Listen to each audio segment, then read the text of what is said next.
My name is Tammy, and I'm a self-proclaimed footballaholic and overall sports enthusiast. After getting Fox Soccer Channel, the NBA Channel, MLB Network, DirecTV Sports package, NFL Sunday Ticket, and paying ridiculous amounts of money to attend sporting events, I needed a way to deduct all this from my taxes, so here it is. Welcome to Fan the Flame Sports, a show that highlights the fun of sports, not just the facts. Each week, Fan the Flame will talk about games and players that were on fire and others that didn't even spark our attention. We will talk about sports reporters and their dumbest questions of the week, and because sports are no fun without friends, Fan the Flame will feature a beer and food pairing segment that will make your next tailgate or game day party a smoking success.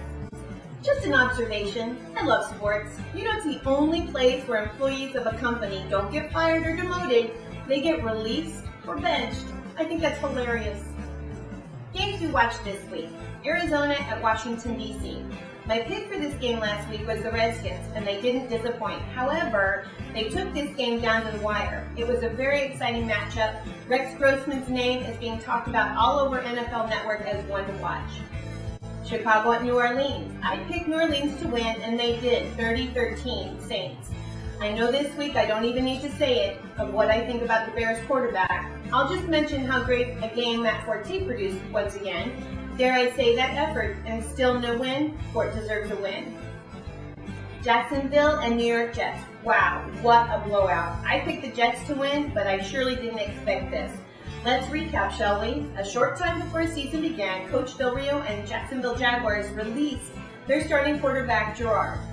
Announced Luke McCowan as their starter. Jags, who on paper everyone says is a sleeper team and one to watch, gets decimated by the Jets. Monday morning rolls around and Luke McCowan is benched. And Coach Del Rio announces that Blaine Gabbert will be the starting quarterback this Sunday. This is better than a reality show. Next game we watched was Philadelphia at Atlanta. This was Vic versus the world. Atlanta wins this matchup at home 31-35. I had said last week the biggest concern over the Eagles being able to win is to keep Michael Vick from getting too tired because of all the scrambling and rushing or injured. I guess I was kind of right. Vick did get hurt, all right, but he got hurt on accident by his own player. I didn't mean to bring that evil on you, Vicky Bobby. Games to watch this week. Patriots at Bills. You have Tom Brady versus Fitzgerald, a.k.a. Fitzmagic. AFC East rivalry with both teams at 2-0. Whoever can control their offensive tempo will have success. I think it'll be the Patriots. I wonder what the headlines will say on Monday morning, though, if the Bills win. The Magic Man wins? Yeah, that just happened. Or, winning over the Patriots was magically delicious. We have New York Jets at Oakland. All right, my pick this week goes to the Raiders. I know, I thought I would never say this out loud, but it's true. I picked the Raiders. This is the first time the Jets have traveled this season, and they're going all the way to the West Coast. Offensive tackle Mangold is out with a high ankle sprain, and the Raiders' defense will take full advantage. Not to mention, Sean Green is having a bit of a slow start to the season with only averaging 2.9 yards per carry. Highlights of the Raiders is the running back Darren McFadden. He's on fire right now, posting 150 plus yards per game. Awesome. Green Bay at Chicago. This is the oldest rivalry out there in the NFL. This is a no-brainer for me. Even if I wasn't a Packer fan, I am not going to once again state my underwhelming belief in a certain player that plays for the Bears. That's a given, but I do have one major concern for this win, and that is the Bears are so familiar with the Packers offense that they'll be able to at least slow Aaron Rodgers' passing game down and take it to the ground. Highlight of the Bears team is Matt Forte. He is definitely one to watch, and don't worry, Matthews, Hawk, and Woodson will be his BFF by the end of that game. Alright, I promised last week that we were going to talk about other sports, and I'm going to speak about boxing right now. Mayweather versus Ortiz was the huge fight this weekend. What a huge disappointment. Many of you out there have asked the same questions I have. Why doesn't Pacquiao have to fight Mayweather? Why does the loser of a fight make more money in 15 minutes than I'll ever see in my lifetime?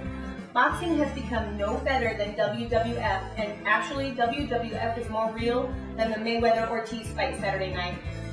I can tell you exactly when I will watch boxing again, when Mayweather and sports reporter Larry Merchant square off in a ring. And the only way Mayweather will win a match against a 60-plus-year-old man is if Larry Merchant is bending down tying his own shoe. So long boxing, hello UFC. Major League Baseball, it's time for playoffs. Looks like there's 8 games left. American League playoff teams are the New York Yankees, Detroit Tigers, Texas Rangers, and possibly the Boston Red Sox as the wild card. In the National League, we've got Philadelphia Phillies. Did you know that the Philadelphia Phillies, with 2 more wins under their belt, will have 100 games for the season? That's awesome.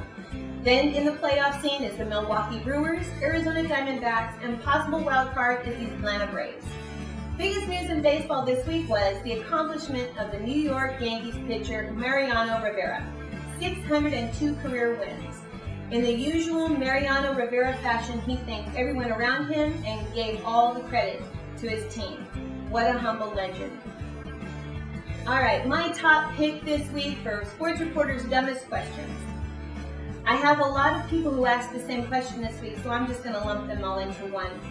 And the question is, when will Michael Vick be ready to play? Didn't anyone learn anything from the 103-day lockout? The most important gain the players made is the detail to player safety, which would include measures to ensure that players who have suffered a concussion would not prematurely be put back to work. There are checks and rechecks by trainers, doctors, and independent counsel to ensure the player is fit for the field. So when you ask when, the answer is obvious. When the player is healthy, that's when. Tailgate parties and game day get-togethers. After sharing with you last week our beer choice of the week, which was Karl Strauss's Red Trolley, Karl Strauss contacted me and will be featuring Fan the Flame Sports webcast on their Facebook page. We will let you know when. We are also trying to set up a remote from Karl Strauss Costa Mesa restaurant for a Thursday night NFL game because they do cast night, where they feature new and interesting beers for a great price, so stay tuned. Now on to Fan Cave. The Perez Man Cave represents a lifetime of fandom and passion for all things sports.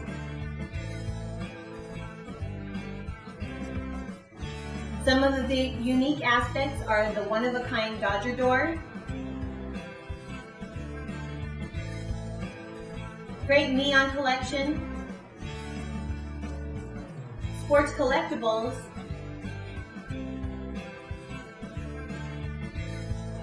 beer and wine fridge, and his and hers recliners.